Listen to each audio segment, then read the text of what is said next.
Yeah.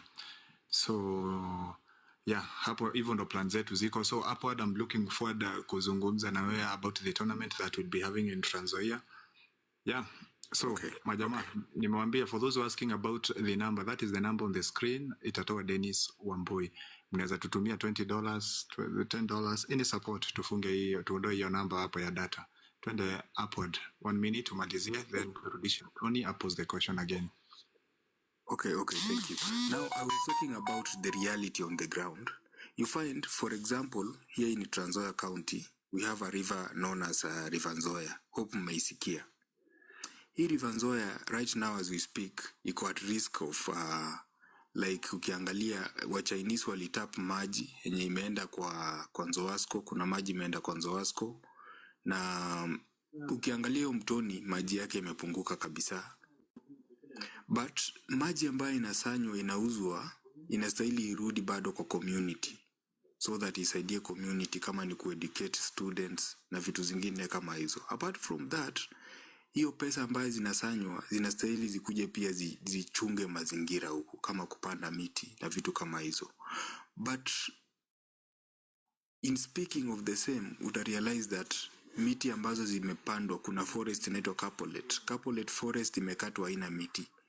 Maji imetegwa yenye inatoka kwa hiyo River Nzoia, na hiyo maji haileti any benefit to the people wenye utasema impact yake ndio hii.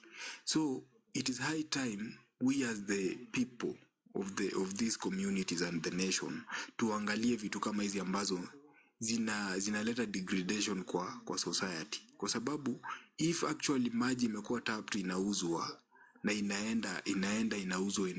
inauzwa, why can't that money be mobilized and ikuje bado kwa society wapande miti? Trans Nzoia County saizi miti nyingi sana zimekatwa, na miti zenye zinapandwa ni blue gum, na hii area ni chemichemi. When we talk about River Nzoia, keep in mind that Cherengani Hills inatoka huku, na hiyo peke yake inapeleka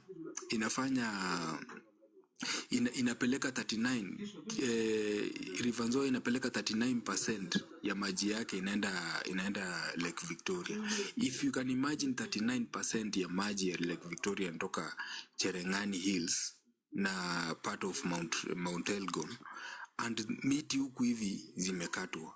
So these are the things zenye inastahili tuangalie. And World Bank imepeana pesa mingi sana saizi kwa mambo ya climate change. Hizo pesa zinakuwa looted. So as we also talk about looting yenye inaendelea kwa government, Morara amereflect ile ambaye imefanyika. Kuna yenye sasa inafanyika saizi as we speak. And inataka hiyo nguvu kukuja pamoja kuongea vile Dawaktu wamesema, like watu wakikuja Trans Nzoia they will advocate for these things, and at the end of the day hiyo nguvu itakuwa iko pale kwa ground. But watu wa ground wenyewe they don't know.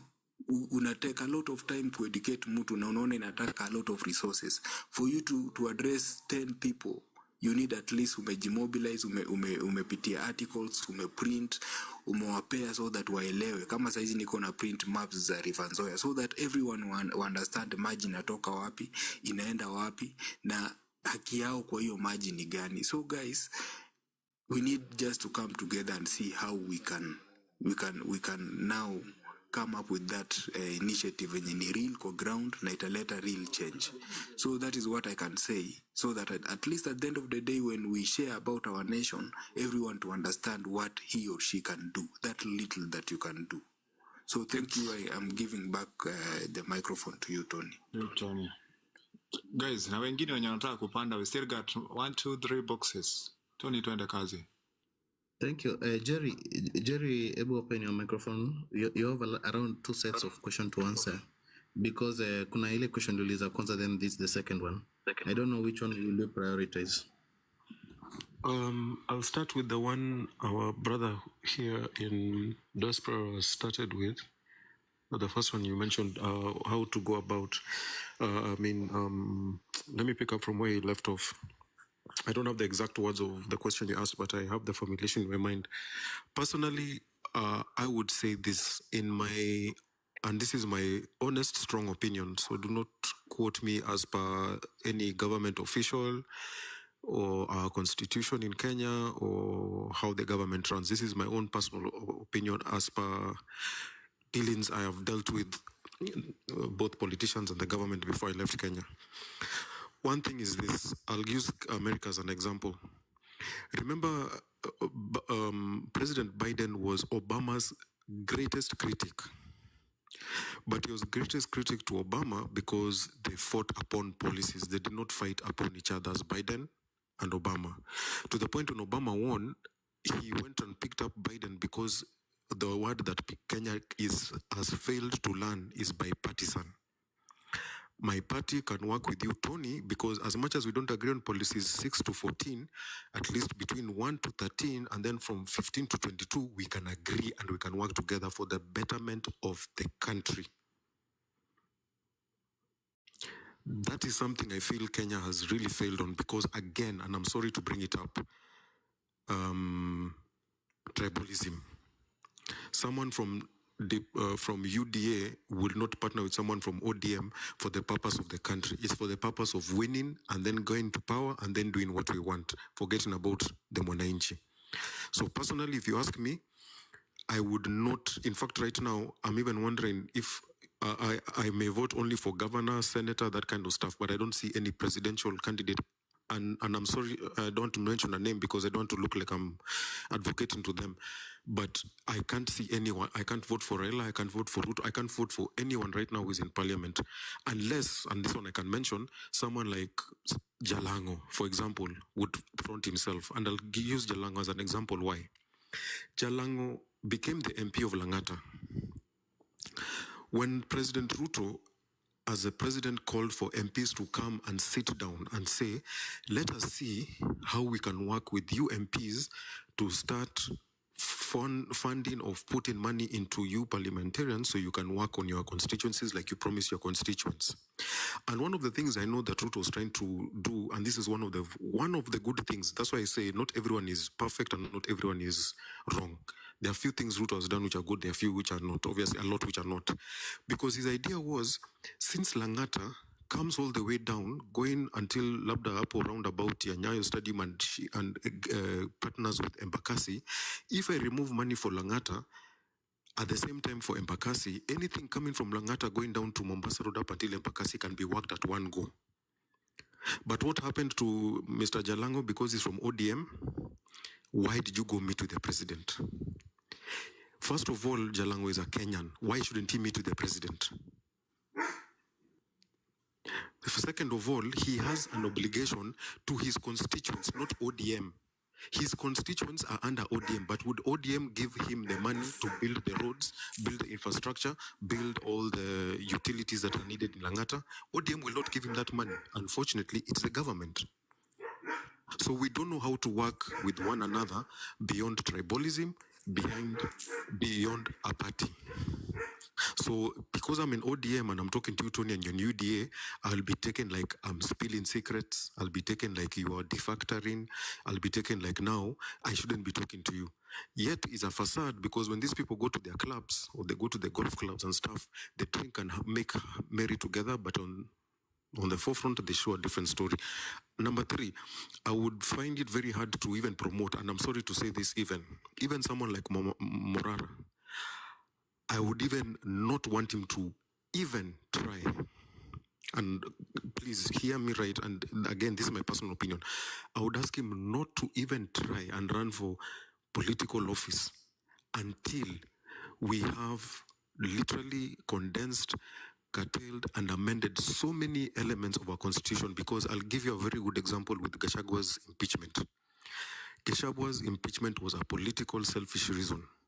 But because we run under the loyalist kind of thinking, because Raila and Ruto now have come together, right now, they're going to pass anything they want to pass. Why? Because Raila and Ruto have come together. Regardless of what they pass, is going to hurt the mwananchi or the country.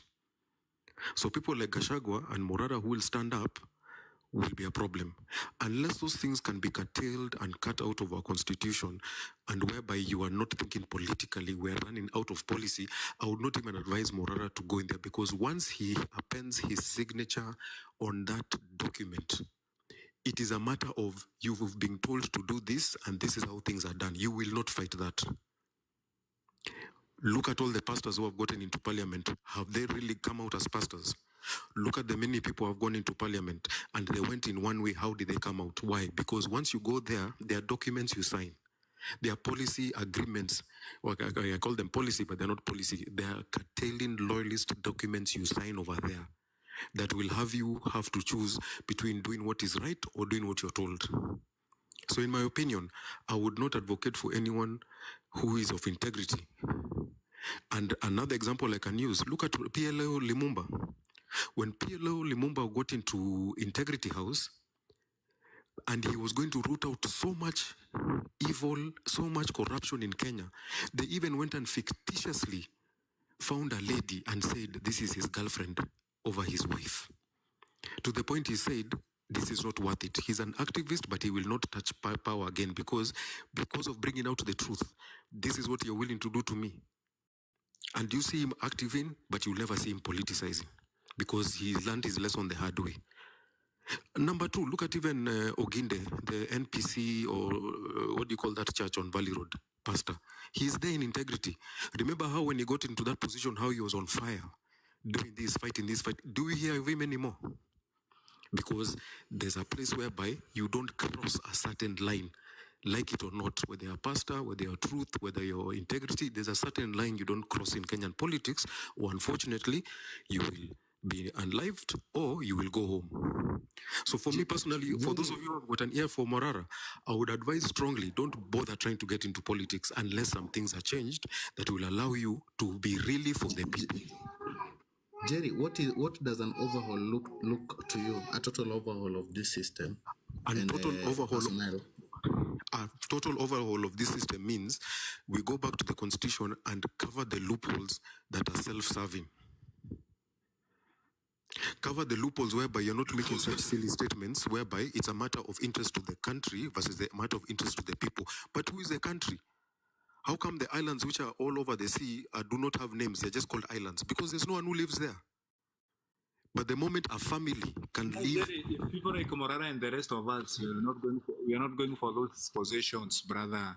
Sasa, na akina nani wata change? Constitution. That's why I've started from the ground up. If you do not change the document, do not go there with your mindset because your mindset will not change the document. And the document is run by underpower. Who will change the document then? You get my point? But there are people who have been advocating to change the document. If you follow the likes of PL Lumumba, if you follow the likes of Olumutspan, if you follow the likes Jerry, of... are you suggesting, Jerry, are you suggesting, because there are two ways, we want to go step by step, are you suggesting a referendum before an election? Not suggesting. Not suggesting. System? Not suggesting. Or a referendum is not a suggestion. Or are you suggesting the other direct means, maybe forcing them through the streets or Gen Z mode? So I'll use the mode our brother even told us about South Korea. South Korea, it was a decision made to the point, for example, and anyway, again, we don't put people in trouble, but if you can just go study the model both China and South Korea used, and study the model of countries which are in Africa, whereby you find the army taking control to bring sanity, and then when the real leaders come in with the proper document and the proper lineage and the proper constitution, they hand the power back to the people. Because the reality is, our document will not serve anyone with the right attitude or the right foresight to go and bring change in Kenya. It will not happen. It will not happen. Quote me as a bad prophet, quote me as a... Jerry, progressively, number one, a total overhaul will be like, a quick landing overhaul will be like the army takeover. Everybody's removed, all the system. Then you give new people to overhaul the system. That will be a quick landing for us. I would suggest one way. I would suggest the mode of the civic educators continue being civic educators until they initiate enough momentum to bring proper change of the constitution. Then, as for example, we have the best example. Who was the biggest fighter and propagator of multipartyism in Kenya? Raila Say Odinga. which one? Ile jina Raila Odinga inakwanga nini? Inakwanga a bit. Kuna wins na kuna zingine pia, but just go No, ahead. I'm giving you their wins, and the reality is this: he fought for multipartyism in all aspects. When multipartyism came in, he also fought for now bringing the constitution.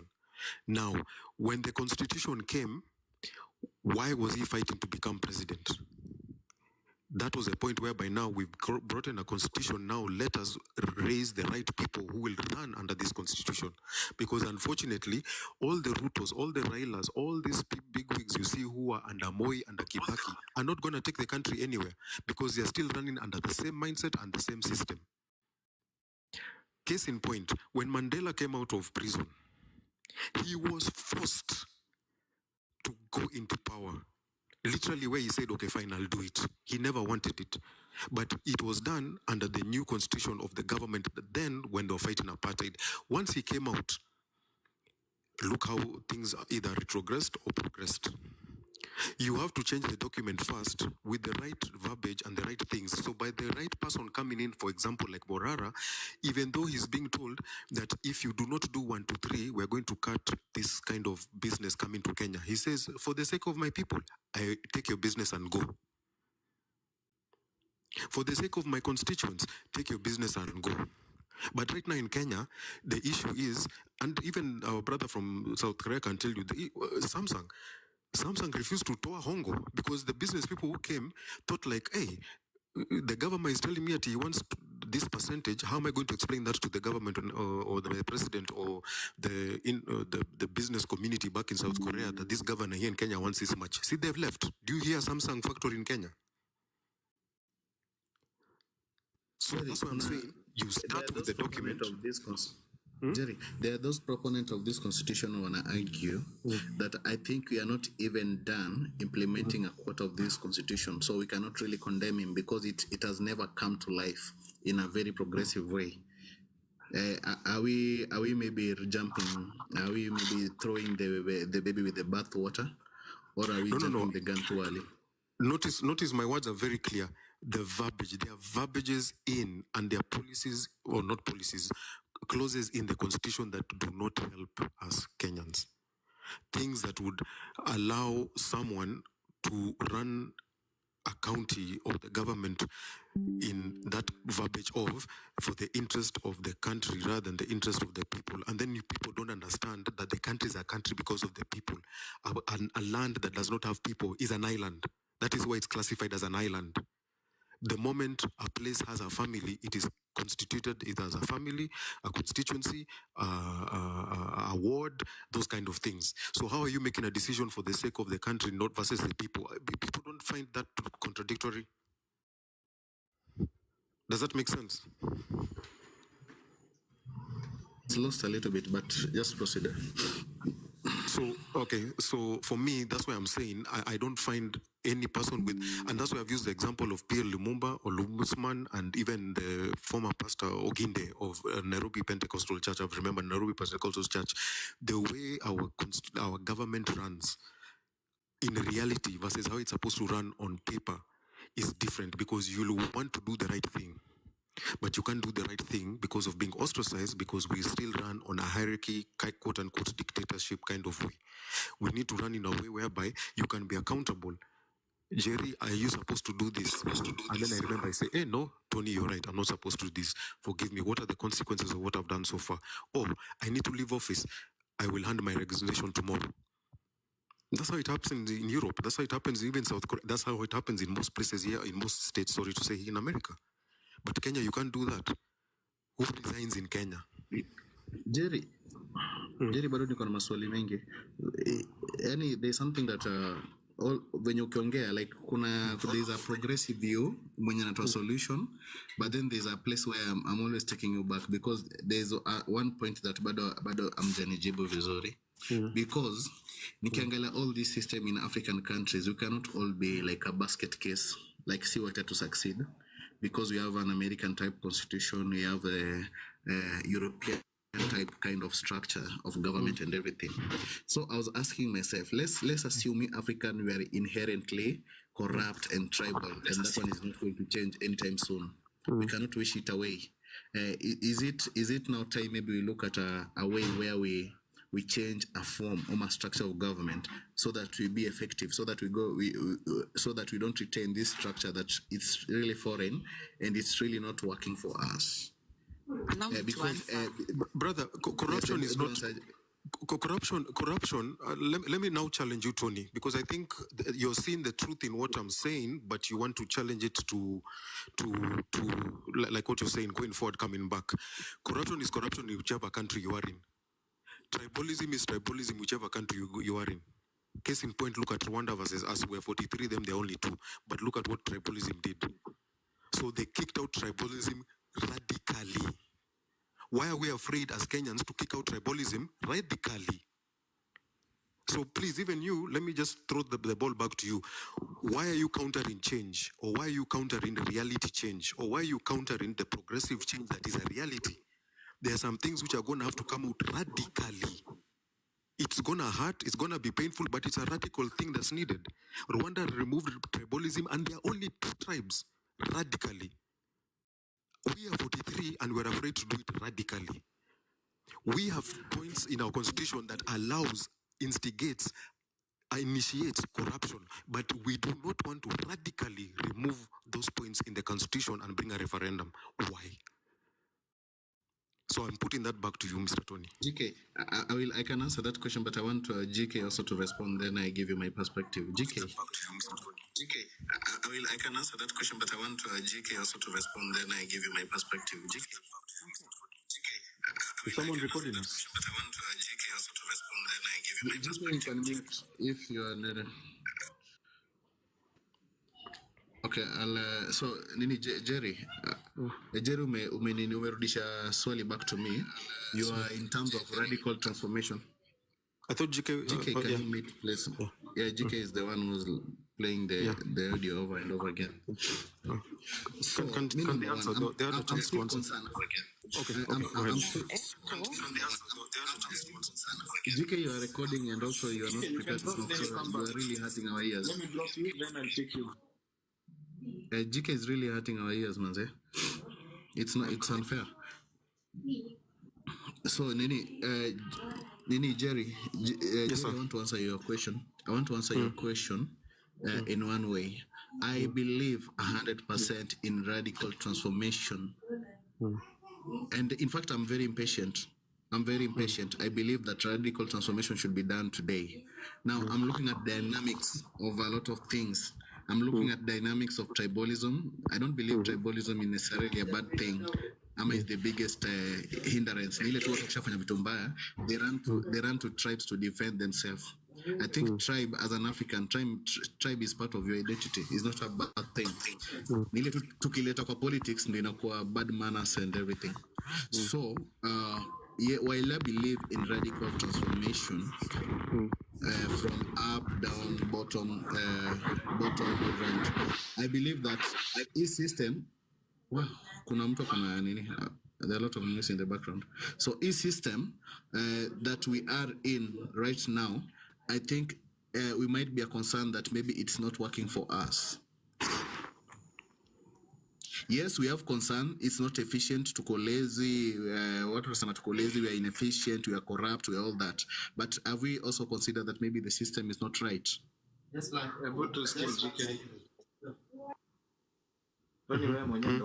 Go ahead. I put my phone close to the other phone. You know how it mirrors. Oh. Yeah, it's an iPhone. Sorry, I'm sorry about that. So anyway, for me, I wanted to say why things are not working in Kenya, especially, is because the different systems has equi-respected. Right now, in Kenya, my opinion is the judiciary, Senate are in bed with the president. So how will the system in Kenya work when there is not any system that is keeping the other accountable? If you look at even this whole Gachagua impeachment, like it's very clear, you can see the judiciary and the Senate are in bed together. That is where the problem is.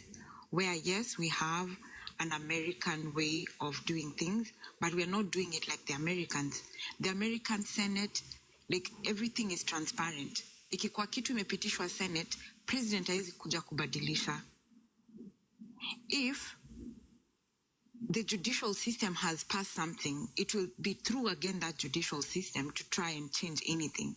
It won't be the president saying anything to anyone and trying to have things in his favor or her favor.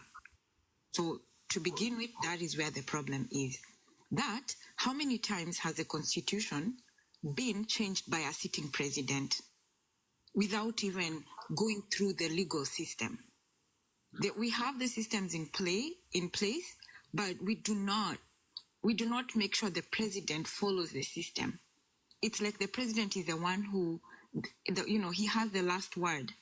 And we cannot have good systems if we keep doing that as a country, and especially a developing country. Because now it's clear that it's just we are going back to a whole system that is a dictatorship. There is no way you can convince me that Ruto is not a dictator right now. We are in a dictatorship. We are in a dictatorship country right now. You cannot say that at Ikuna any systems in place. No, and you could tell you from the time alikuwa elected. Guess what? What did he do? He made sure amechukua our judiciary na akaweka kwa mfuko. GK, question yangu bado ina stand. Why should we have a system brought to us that we don't have the discipline, the commitment, the tenacity to run it? At what point will we still complaining that we are not implementing this system? We are running away from what should be right. At what point will we stop crying about that? And I'm going back the question to you. When have you seen kuna mtu ameshikwa as a sitting, say for example, judge?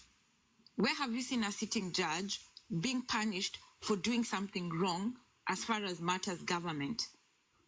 You see, like if, yeah. Can you tag me kidogo? I throw a point to support you.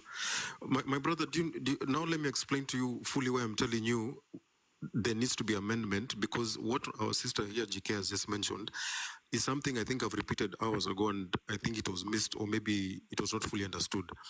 The loopholes that we have in our Kenyan constitution is this. Do you know there's the Kenyan constitution and then there's the law? Do you know they're not in tandem? Yeah. Yet we picked up this constitution from America. Whereby the constitution and the law are together. But us in Kenya, what happened to Gachagua politically is within political, parliamentarian, and Senate, it's okay. But according to the law, it's not. But because at the same time, what has happened law-wise is wrong and is against the law, but in parliament, it's fine, because all they had to say is that Gachagua has done an impeachable offense, which they cannot prove until now, but because it has been said in parliament, he is rightfully impeached. But according to the law, he is not rightfully impeached. But now, because judiciary and the president are in bed together, guess what is going to be upheld? But the same American constitution we've picked up, the law and the constitution are in tandem. We have a loophole whereby there's the parliamentary law and then there's the law of the land. But if you're a politician, the parliamentary law runs by you, but the law of the land is subject to you as a politician. So that is the loophole I'm telling you that unfortunately Kenyans are refusing to see. It is there. For example, here in America, if a I'm going to use the word parliamentarian, if a parliamentarian or an MP or a Senate is found wrong and has a case to answer, there's the loophole, the only loophole that is here in the American Constitution or Bill of Rights and everything, is that if you resign, the things that are being charged upon you will be lessened, or whatever will be done can even be settled out of court. Ask what happens to our people when they're even found guilty. Do they even resign? They are fighting their case while they're still in office. So why are we not the ones who are following the system that we're saying we've taken? So stop blaming America, stop blaming the Constitution. Can we blame ourselves as a people?